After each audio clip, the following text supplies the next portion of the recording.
me see. I'm gonna see if I can post a link to the recipes in the chat.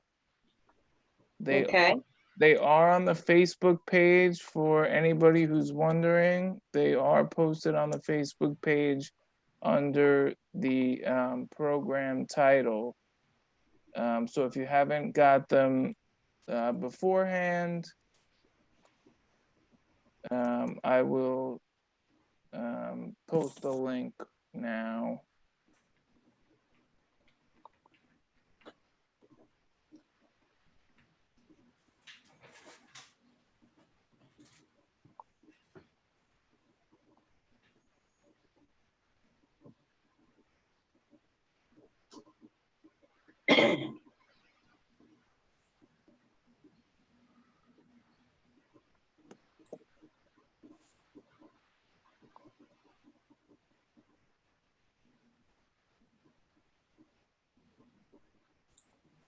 Let's see.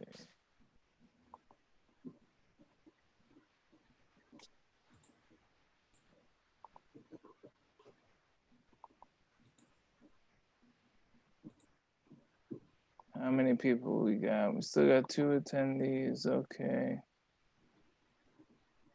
We are also streaming on YouTube, so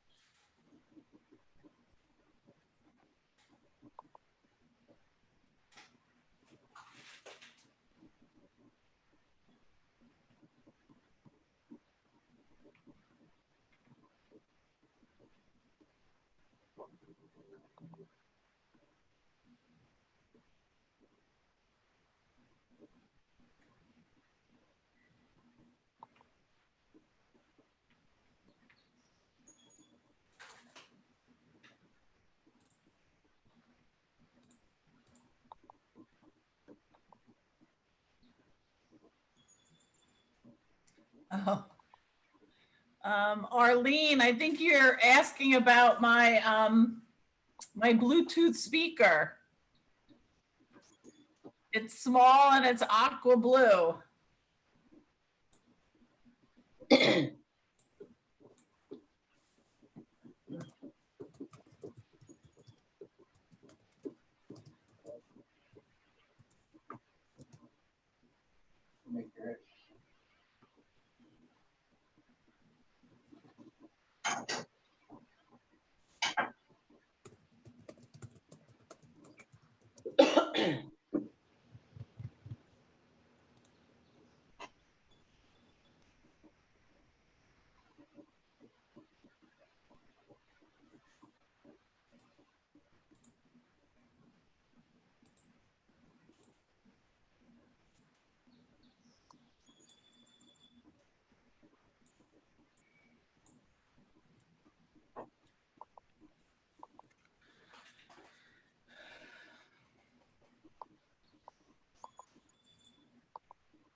where's my video?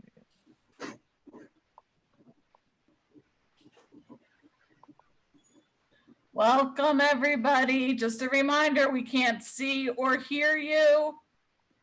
So if you have any questions, put them in the chat, and we encourage questions. Peggy, our chef today, definitely encourages questions.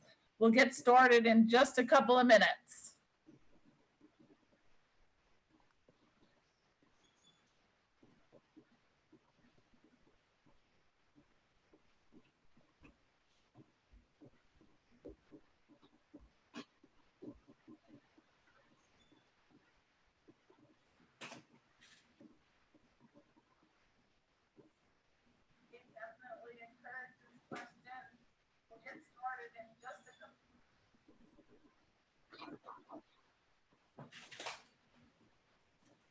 Ready?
All right.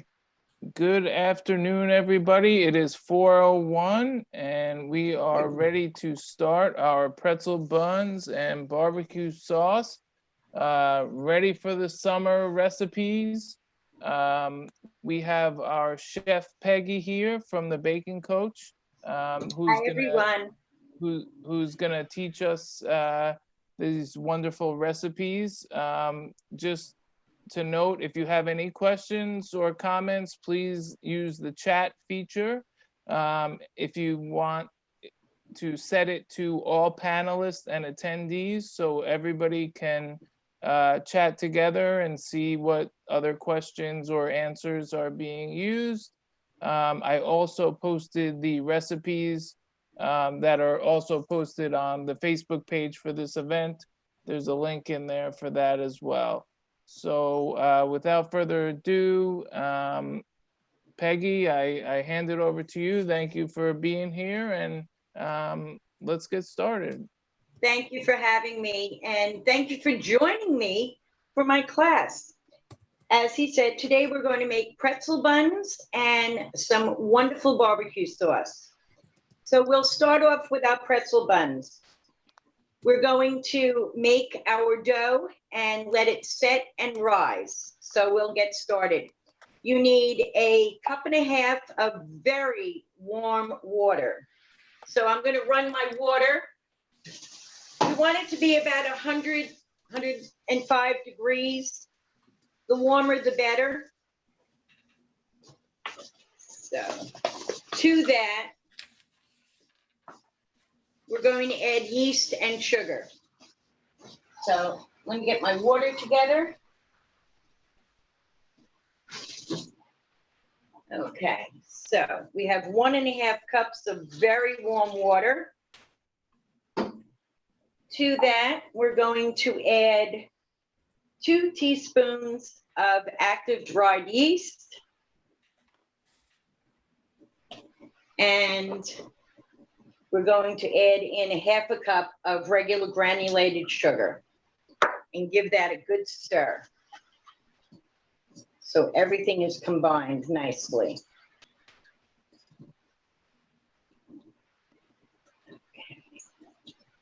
The water's warm, so the yeast dilutes very well and blends beautifully.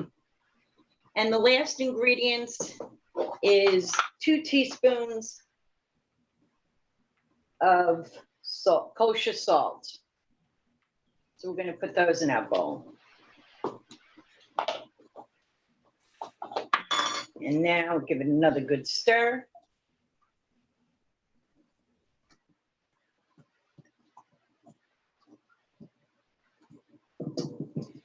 Peggy?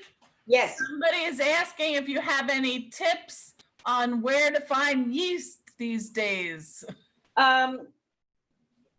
Pretty much down the baking aisle of most supermarkets, I have found in the last week or so, there's a lot more available. You can buy the little packages of the yeast, and you only need 2 teaspoons full. But you can also try Target, Walmart, actually. Walmart is stocked really well. Great, thank you. You're welcome. All right, so we have a nice, clear, diluted, beautiful mixture of our salt, yeast, water, and sugar. And to this, we're going to add 4 cups of all-purpose flour. And we're just going to dump that all in. And we're going to give that a good stir to blend this.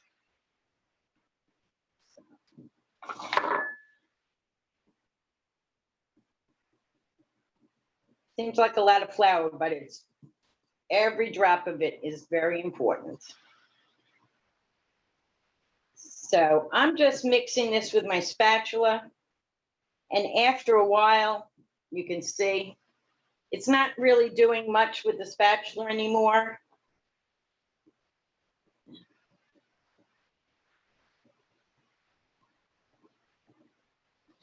Okay, so I'm going to put on a pair of gloves. and get my hands in it. So, I'm also going to, I have extra flour always when I'm baking. I'm going to just take a little bit of flour and flour my gloves, make sure I get in between my fingers so this doesn't all just stick to me. I'm going to give this one more go round.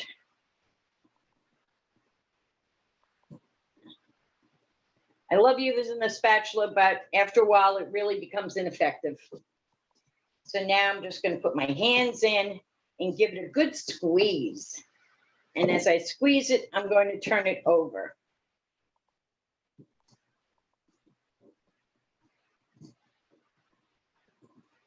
And as you can see, it's really sticky. It's sticking to me, but that's only because we haven't gotten all the flour mixed in. I still have a little bit of flour in the bottom of my bowl. I'll show you, see? That has to get all mixed in. So I'm just gonna squeeze and push. Now, if your dough is really sticky, you can always drop in a little bit of flour after you've made sure that you've picked everything up off the bottom of the bowl that you're working in. So you want that to be bone dry. And usually, there you go. My bowl is bone dry and the dough is not sticking to me as much. It has to have a little stick with it. So for this go round. So we're going to put our dough in our bowl. I'm going to remove my gloves. And just get a little bit of saran wrap and cover the top with the saran wrap because we want to let this sit for about 45 minutes to let the dough rise. So we're going to cover this up nicely.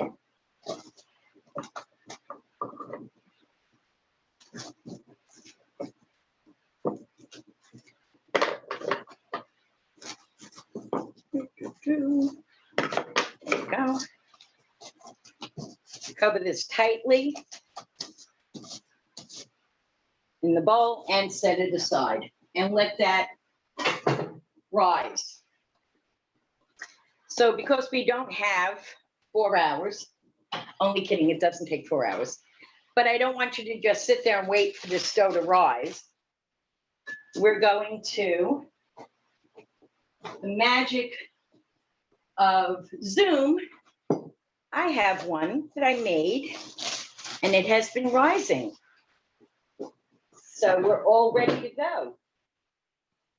So a new pair of gloves.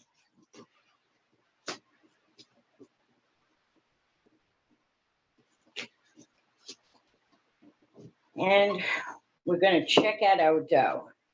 Oh, it rose nicely, but you can see it's a little sticky. So we're going to just dust the top, maybe 2 or 3 tablespoons of flour just to cover the top. And now we're going to work that into our dough. So it makes it easy to work with. You can see it's not sticking to my gloves, but it has a little stick to the dough itself. And that's okay. So now I'm working on a piece of parchment. So I'm just going to flour my parchment a bit and take my dough out. And just give it a little work. I'm going to just fold it and press it down.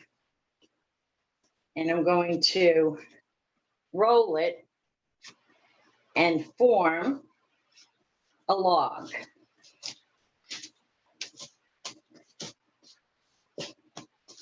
So you can squeeze it and roll it till it forms a nice log. Let's get rid of that bowl so you can all see the length of it. The length that you make it determines how many you get. I like to get 8 out of this because I like nice size pretzel buns. If you want small ones, just make a longer log. All right. So now, the most important part of the whole class. If you have parchment, line your baking sheet with it.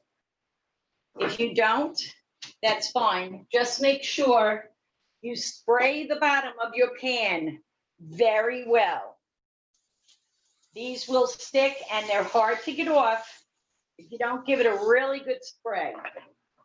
All right, so I'm using the parchment and I sprayed my pan. Now, so simple. You can preheat your oven now. We're going to bake these at 450 degrees, and we're going to bake them somewhere between 12 and 15 minutes. Just take a good peek at them. So what I'm going to do is take my log and cut it in half. And then I'm going to take my half and cut that in half. And then take my quarter and cut that in half. And hopefully, after I do this, I will have 8 proportionally sized pretzel buns.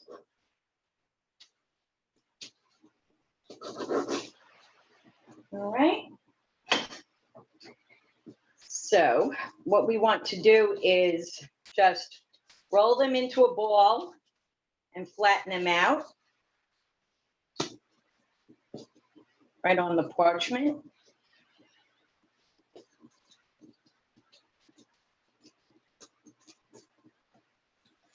I don't want to put them on my cookie sheet yet because we have to get a solution of water and baking soda. They are pretzels, so we need to dip them in the water and baking soda solution before we put them on our cookie sheet. So I'm just going to flatten mine out.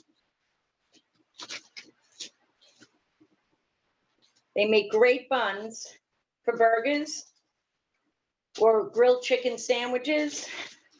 And for the days when I don't feel like going out and grilling, I love my tuna fish or egg salad on it too. They're just a terrific bun. You can also just add a little, cut them up and add a little more butter and jam and eat them that way.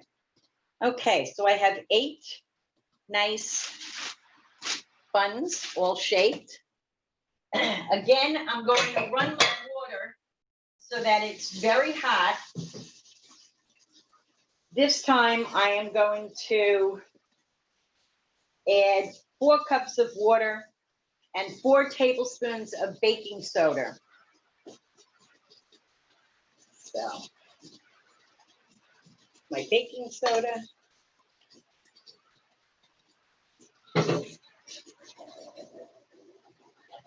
I'm just going to fill up my 4 cups of water.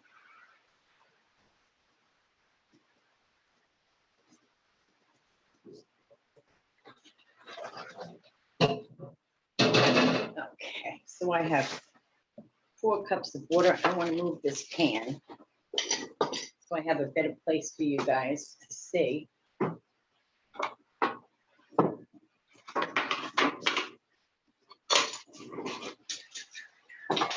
Okay.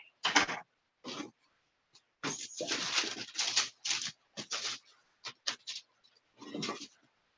Can we see that? Yes, I think so. That's a little better. Okay. So I'm going to take each one of my buns when I'm ready. I need to add 4 tablespoons of baking soda to my water. 1, 2, 3, 4. And we're going to give that a good stir. Make sure, and when you stir this, you can actually hear the baking soda bubbling. And you can see the steam off the water. So we blended that nicely. And now we're going to take each bun and dip it in the baking soda and water mixture and lay it on our baking sheet.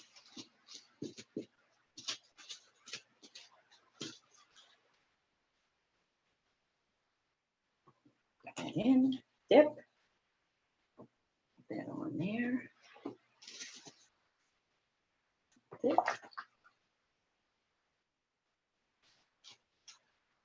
Now they will rise before you put them in the oven.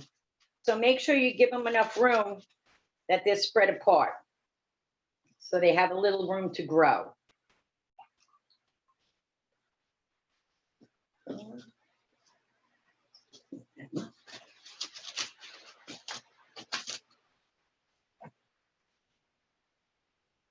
Go. Dip.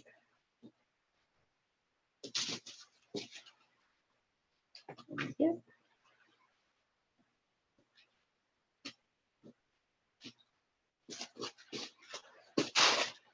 Come on, you. Oh. Dip. The reason why we dip the pretzels are to, the baking soda helps to reactivate the yeast so that they'll rise. And also when you bake them, they get a nice golden brown look to them.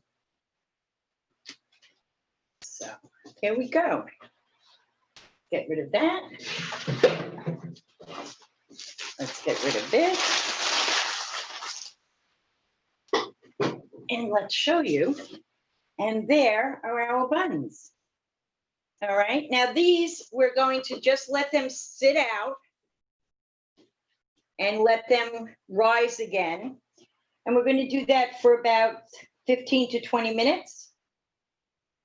Before that, we're going to give them a little cut. We're going to make an X on the top of each bun.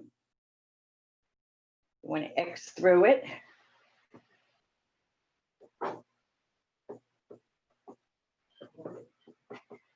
We're scoring our buns with an X.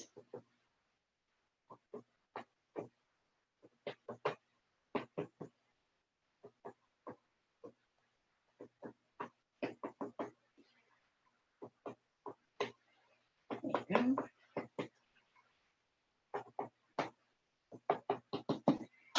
There we go. We're all scored. Can you see those? And we're going to set these aside and let them raise.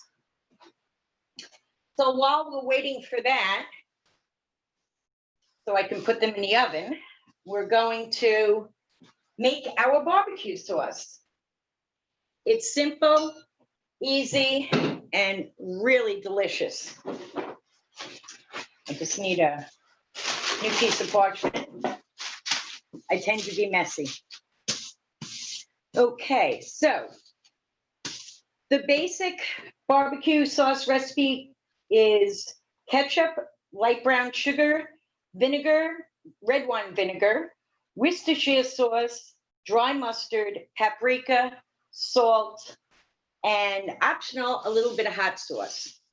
Now, this is your barbecue sauce, and it's made for your taste buds and your families. So you can add or subtract anything you would like. You can add cayenne pepper in, you can put the hot sauce in, you can recreate this. Yes, that's a lot of ingredients, I agree. It's little bits, but all the flavors, when they're blended together, it is absolutely delicious. So I'm going to start with my 3/4 cup of ketchup in my bowl. And to that, I'm going to add 3/4 cup of brown sugar. You can use light brown sugar or dark brown sugar, whichever you have at the house.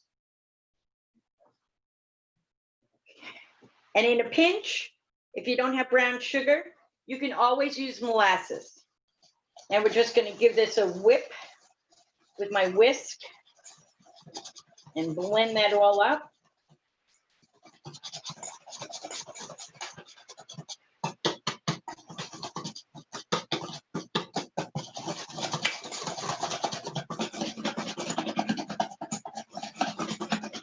Brown sugar always has a few lumps, so you got to get a little workout. Make sure you get all the lumps out. Okay. Now to this, we're going to add our 1/4 cup of red wine vinegar. Any red wine vinegar will do.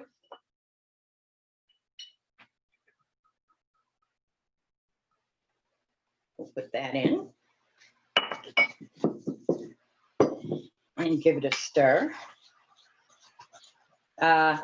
You can see, you can watch, you can talk. The only thing we're missing is being able to smell, because it's starting to smell delicious.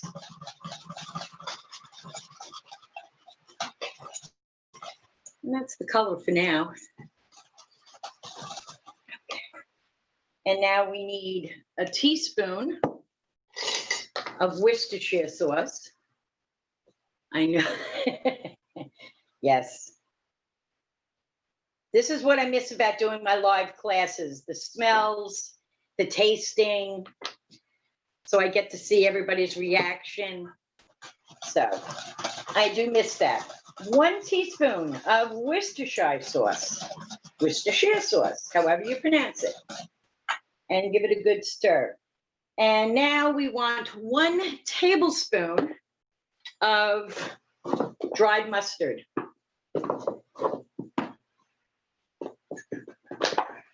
So I need a knife to level off my dried mustard. We're going to take a big scoop and then slide our knife across so we have the perfect measurement. I'm going to put that in.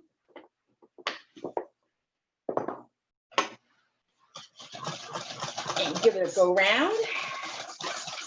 Blend.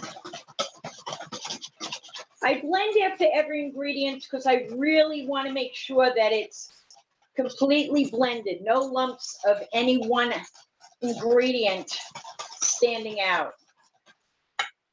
Okay, now we need a teaspoon of salt. And a stir.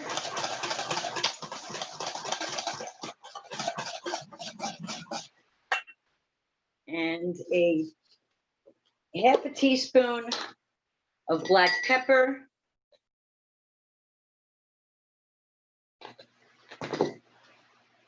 Stir.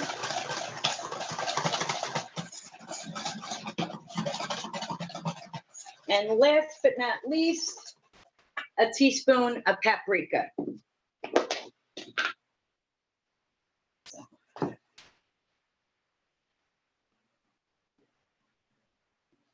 Delicious, and it enriches the color. It gets a little darker with the paprika. Looks more like a barbecue, definitely more like a barbecue sauce than a flavored ketchup. And there you can see the color difference. It got very dark. So that is your barbecue sauce, all beautifully blended. And I have a little mason jar that I'm going to put it in so that, Hey, yes. Hey, Peggy, quick question. I have 2 actually. Okay. First one from Kitty. Is paprika sweet or smoked? Paprika is sweet. Okay.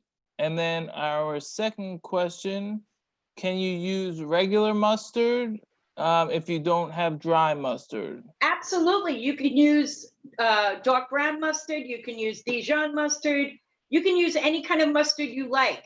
The nice thing about making this recipe is you can, if you're not sure, instead of putting a full tablespoon of mustard in, put a half in and give it a good mix, and then taste test it and make sure that the mustard isn't overpowering for you. If it's not, and you think you're not getting enough, then you can just add a little more.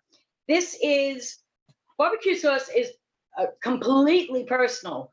There's 40 different brands on the market for you to buy, and there's probably 250,000 brand recipes out there. So this is a base of a nice traditional barbecue sauce, but you can play with it and create your own favorite sauce that you're not at the mercy of whatever's in the jar. So absolutely, you can add and subtract things that, fulfill your flavor palette. Anything else? Okay. Before I dump this barbecue sauce, I'm going to add 2 drops of a little hot sauce because I like my barbecue sauce to have just a little kick. Not overpowering, but I like the sweet and savory combination that a good barbecue sauce should have. So I'm going to stir that up. And now I'm going to gently pour this into my mason jar. And you can see how nice and thick it is. In fact, this is not going to pour easily. I'm going to put it into my mixing cup that has a spout and pour it that way, because otherwise I think I'm going to lose a lot of my sauce. So do that.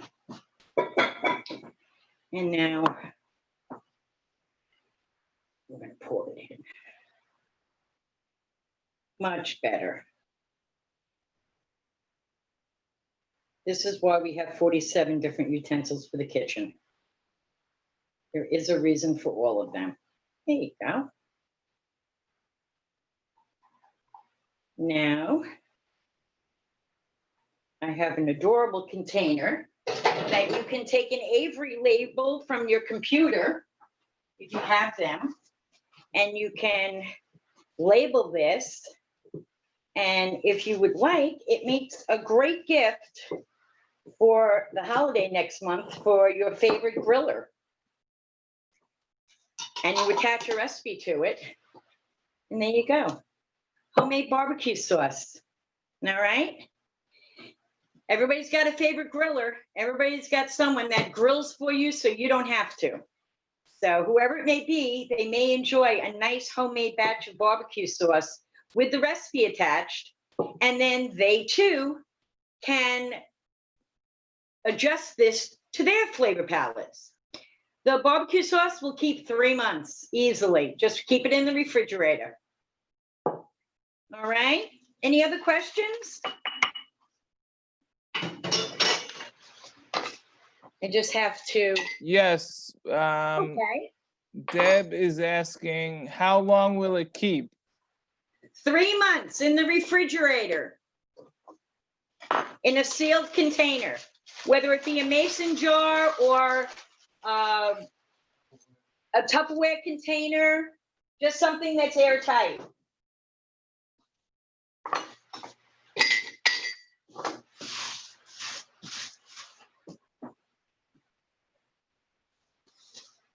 Okay. Yeah, that's all the questions we have for right now. That's it. All righty. Yeah. I'm going to preheat my oven to 450 degrees. Okay, and I'm going to get my buns back. Now that really wasn't as long as they say, but look at how puffy they're getting. They're rising so beautifully. And now, the last thing that I'm going to do, you can bake these just the way they are. And as I said, you bake them for 12 to 15 minutes. When you take them out of the oven, you can brush them with some melted butter and then sprinkle the tops with kosher salt. I like to butter them twice. So I am going to brush some butter on the top of my buns.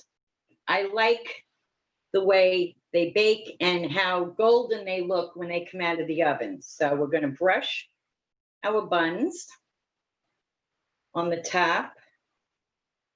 Try not to slap it all over on the bottom. They get stuck sometimes. First time I made these, I forgot to take the paper and grease it. So my bun stuck to my parchment paper terribly. But you only have to do that once and you never make that mistake again. Alrighty. Yeah, you don't want sticky buns unless that's, you know. Unless they're supposed to be sticky buns. Exactly, exactly. All right, so there you go. Mine are all risen and cut, scored, and now they're going in the oven. So, because I didn't want you to have to just stand around and stare at me, I made some this morning, and here is the final product. There are your pretzel buns. They turned out beautifully. And see how golden they are on the tops? Beautiful. Those look amazing. I'd love to throw a burger on one of those. Yes, exactly. Vegan or beef, whatever, you name it. Right? Turkey burger, vegan burger, doesn't matter what it is, but they're beautiful. When I took them out of the oven, I just washed them with more butter immediately and sprinkled my kosher salt on the top and then let them cool. But these are terrific. There you go. So you have some buns, you have some great barbecue sauce. As I said, great gift. As a matter of fact, if you're going to a barbecue for the holidays, anytime this summer, you can bring barbecue sauce and some pretzel buns, and the host will absolutely love you. And we know what you're having for dinner? Yes. From the minute they came out of the oven, my husband said, "Can we eat them?" I said, "You have to wait for the class at least." So yes, we're going to put something on these buns. I'm not quite sure what yet, but I'm thinking maybe a little bit of grilled chicken with my barbecue sauce and then put them on the buns with a little lettuce and tomato. Any other questions for me?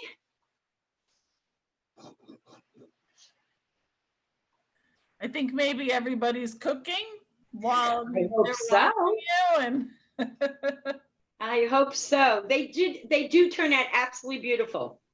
They are, and you watch me do it. It's really very easy. You don't have to fight with the dough. You just need the time to let it rise so you don't get little rocks. You want nice pretzel buns, but it's not like making a pie where you have to roll it out and fight with it. It's a nice, easy dough to work with. Lovely. And you can make these little small ones if you want to. Just try to make them all the same size. That's why I cut my dough in half and then cut my half in half, so that I try to get them to be a nice universal size so they cook equally in the oven. So, but if you want to make small ones and make little hors d'oeuvres out of them, or want to make slider buns, you can do that too. Just make sure they're all the same size.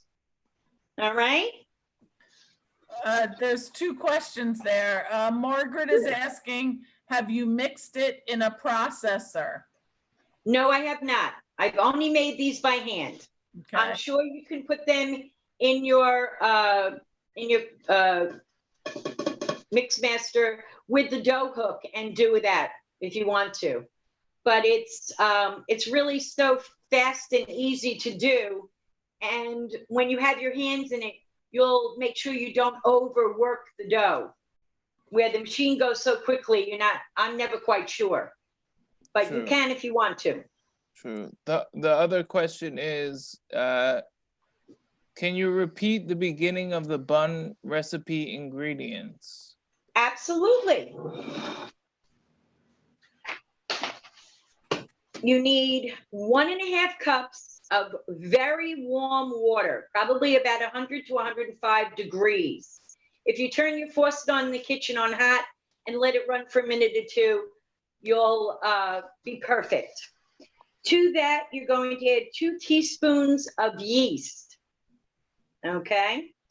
Then you're going to add a half a cup of sugar and 2 tablespoons of kosher salt. And you're going to just mix them all together and blend it. And you're going to see it turn into that nice beige looking combination. When it's all blended and the yeast is completely diluted, you're ready to go. And then you add 4 cups of all-purpose flour. Anytime you're baking though, ladies and gentlemen, make sure you have a container with extra flour in it, because you'll always need it to dust your hands when you're getting your hands into the dough, dust your parchment or your butcher block or whatever you're working your dough out on. And you also, no recipe is exact with flour. If you've made an apple pie, you know, one day the dough comes out, oh, it's a little dry. You need to add a little more water. One day the dough comes out, it's sticky. I need to add a little more flour. The same goes for our pretzel buns. When you're working it, if it is after working it out, like I showed you, and the bowl is completely dry, you've gathered up all the flour that belongs in the recipe. If it is still sticky where it was sticking to your gloves, like it was in the beginning for me, dust a little bit of flour over the top and work it in. And you might have to dust flour twice and work it in. That's why I say using your hands is better than using a machine, because you get the feel of the dough and you get the right consistency. It's not an exact science. It never has been. Sorry. You know, a tablespoon or 2 more of flour here and there, but it makes a big difference for the consistency and the feel of the dough, and so that you can work it. But once it's all blended, you just want to cover it with saran wrap, like I did with this one when we started the class. This is the dough. And you're going to let it rise. And it's going to come up about 25 to 30% bigger than what you started out with. And from there, you can roll it into a log, cut it into the size buns that you want. Dipping it in the water and with the baking soda is very important. It activates the yeast again, so it'll rise, and it also helps the buns brown evenly. If you can see, they're not plain white. They've got a lot of golden brown to it, and that's what you want. And that water and the baking soda helps you get that. Okay. Anything else? I think that's all the